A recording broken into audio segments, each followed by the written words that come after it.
ভারী বৃষ্টিপাতের পূর্বাভাস রয়েছে, আর সেই কারণে কিন্তু অনির্দিষ্টকালের জন্য স্থগিত করা হলো অমরনাথ এবং বৈষ্ণোদেবী যাত্রা।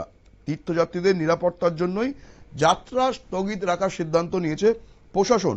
এই বিষয়ে বিস্তারিত জেনে নেব। সঙ্গে রয়েছে আমাদের প্রতিনিধি সোমনাথ মুখোপাধ্যায়। সোমনাথ, বেশ কিছুদিন ধরেই কিন্তু দেখা যাচ্ছিল যে জম্মু কাশ্মীরের বিভিন্ন জায়গায় প্রবল এবং ভারী বৃষ্টিপাত হচ্ছে এবং সেই জায়গায় ধস নামছে। এখন অনির্দিষ্টকালের জন্য অমরনাথ এবং বৈষ্ণোদেবী যাত্রা বন্ধ করে দেওয়া হলো। কি বলবে, পরিস্থিতি কি রয়েছে এখন?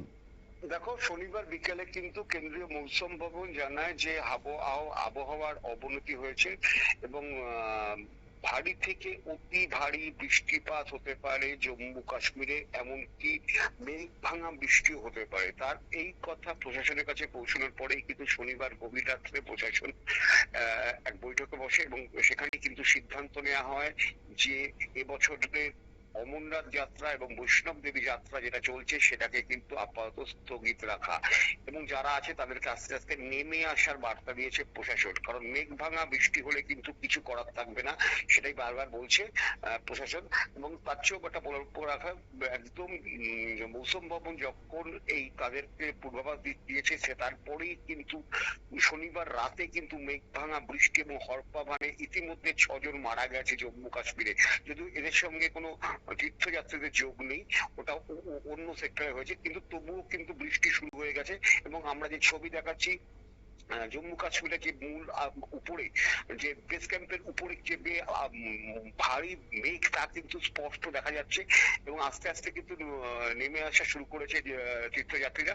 এবং কাশ্মীরের যে বান্তাল অঞ্চল এবং চন্দনওয়ারি অঞ্চল, এই দুটো বেস ক্যাম্প থেকে সবাইকে নেমে আসতে বলা হয়েছে এবং পরিস্থিতি যতক্ষণ না নিয়ন্ত্রণে আসছে, আবহাওয়া যতক্ষণ না বদলাচ্ছে, ততক্ষণ কিন্তু কাউকে কোন রকম যাত্রার অনুমতি দেওয়া হবে না, জানিয়ে দিয়েছে প্রশাসন।